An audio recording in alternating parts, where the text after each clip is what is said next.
बिस्मिल्लाहिर्रहमानिर्रहीम, अस्सलाम वालेकुम। मैं शाहिद सकलैन हूँ। आज 25 सितंबर है, पीर का दिन है। गुज़श्ता रोज़ मैंने आपके साथ एक कहानी, एक स्टोरी शेयर की थी, बड़ी अफसोसनाक इसलिए कि एक 13 साला बेटी जिसकी बहुत छोटी उम्र है और उसने जो है लाहौर करोल गांव है, वहाँ पे जो है अपने बाप को गोली मार दी और उसने कत्ल करने की जो वजह बताई पुलिस को, बड़ी अफसोसनाक थी। मैंने आपके साथ कल शेयर की कि जी बाप जो है ये मेरे साथ ज़्यादती करता था।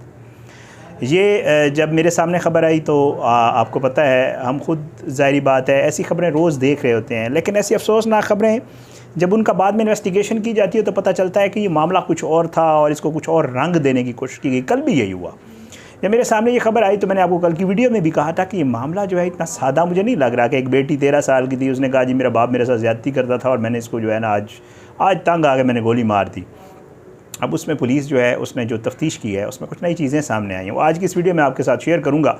और आप खुद सोचिएगा कि ये जो मामला किसी और तरफ जाता हुआ नज़र आ रहा है। ये भी शक किया जा रहा है कि ये कहीं इस बच्ची पे डलवाया तो नहीं गया, क्योंकि बच्ची छोटी है, 13 साल। आपको पता है हमारे मुल्क में कुछ कवानीन ऐसे हैं, उसको रिलीफ़ मिलेगा, ख़ुद उसने तस्लीम कर लिया है, फिर बाप के ऊपर इल्ज़ाम लगाना कि मेरे साथ ज़्यादती करता था, और बहुत सारी चीज़ें हैं जिससे ये मतलब जो मनसूबाबंदी करने वाले होते हैं ना, ऐसे केसेस की जो मनसूबाबंदी करते हैं, वो हर चीज़ को मद्देनज़र रखते हैं कि कानूनी तौर पे कौन कौन से ऐसे काम किए जाएं जिससे जो है बचा जा सके। जैसे डिलीवरी बॉय वाला केस मैं आपको कवर कर रहा हूँ, आपको बताता रहता हूँ कि जी उसमें भी यही हो रहा है कि जो मुल्ज़मान हैं उनको बाकायदा गाइड किया जा रहा है लीगली कि आप कौन कौन सी बात करें, तो आगे जाके जब केस का ट्रायल होगा, जब चीज़ें सामने आएंगी तो आपको इसमें रिलीफ मिल सकता है।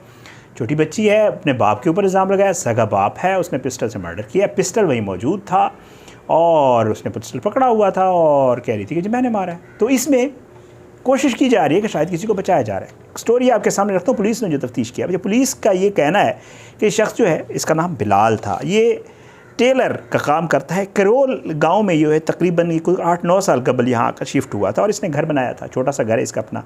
घर में कहा जा रहा है, पुलिस ये बता रही कि बकरियाँ शक्रियाँ और इस तरह के छोटे मोटे जानवर भी पाले हुए थे। जो आसपास के लोग हैं देहात के, वहाँ गाँव के, कहते हैं नमाजी आदमी था, नमाज़ पढ़ता था। और जिस वक्त इसका ये मामला हुआ मर्डर वाला, उस वक्त भी ये सुबह नमाज़ पढ़ के आया था, मस्जिद से नमाज़ पढ़ के आया, आके लेटा हुआ था, नमाज के बाद के बेटी ने मर्डर कर दिया। पुलिस कहती है जी कि ये कॉल जो है ये 15 पे आई और कहा गया कि इस तरह का मामला हो गया। पुलिस कहती है कि जी आप पहुँच गए। पुलिस ये बता रही है कि जब हम पहुँचे तो हमने अपनी जो कार्रवाई होती है, ज़ाहिरी बात है पुलिस की जिस तरह की कार्रवाई होती है वो शुरू की। तो वो कहते हैं कि जी बच्ची सामने थी, लेकिन घर में कुछ और अफराद भी उस वक्त मौजूद थे, गांव वाले भी आ गए थे, ज़ाहिरी बात है। लेकिन उनमें एक असलम नामी शख्स भी था जो अपने आप को इस बिलाल का दोस्त बता रहा था कि जी मैं इसका फ्रेंड हूँ।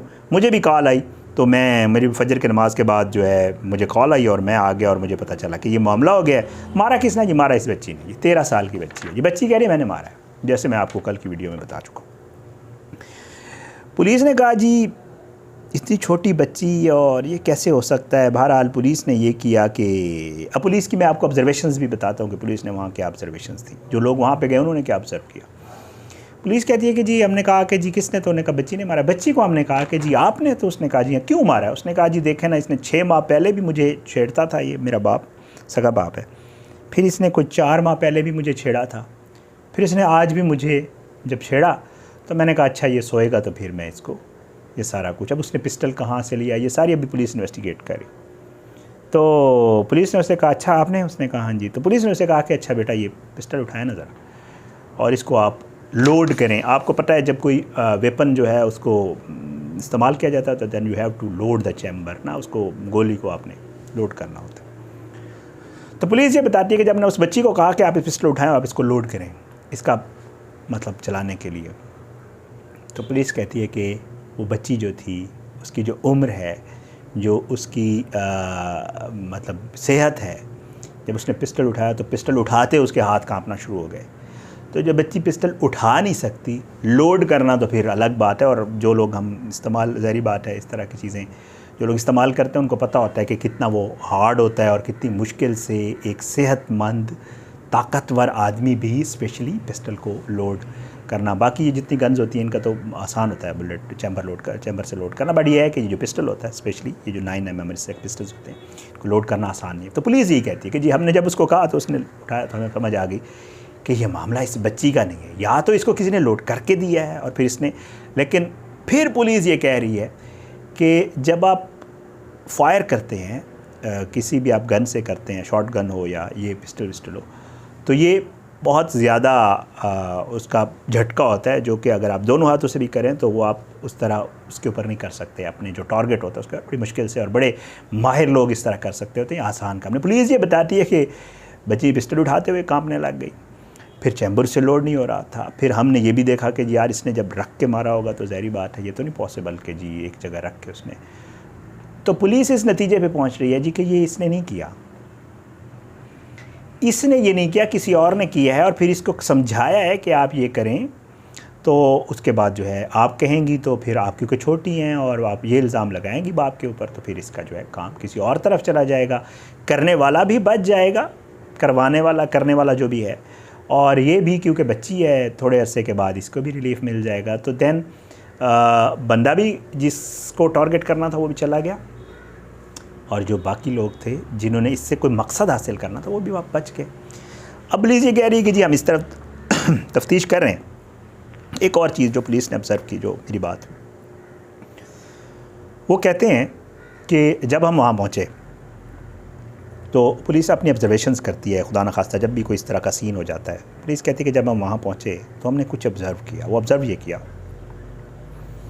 कि घर में जो घर का सरबराह है, जो इस वाहिद सोल ब्रेड अर्नर है इस घर का, उसकी लाश पड़ी है, उसको किसी ने गोली से मार दिया है, और जो बच्चे हैं, जो उस शख्स की बीवी है, कोमल नामी खातून है, गालन 5 बच्चे हैं इनके, कह रहा है 5 बच्चे हैं।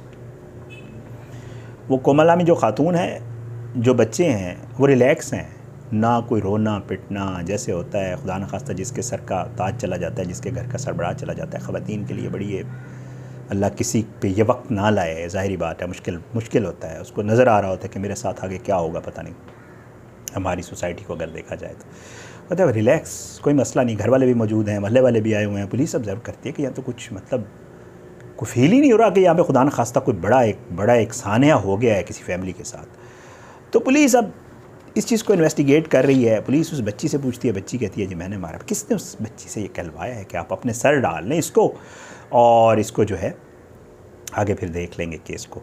बहरहाल जी वहाँ पे लोगों की जो मौजूदगी थी, जो वहाँ पे मौजूद मामलात थे या लोग मौजूद थे, उनको देखते हुए पुलिस इस केस की दायराकार उन्होंने इसको वसी कर दिया है, और वो ये देख रहे हैं कि अंदाज़ा यही है जो पुलिस से मुझे पता चला है कि वो इसमें बाकायदा तौर पे अब शामिल तफ्तीश करेंगे, जो उस वक्त लोग वहाँ मौजूद थे, और उनसे भी पूछेंगे कि ये हुआ क्या था, क्योंकि ये हज़म नहीं हो रहा पुलिस को भी कि इस तरह ये मामला ऐसे आसानी से हो भी गया। और अल्लाह अल्लाह खैर सल्ला।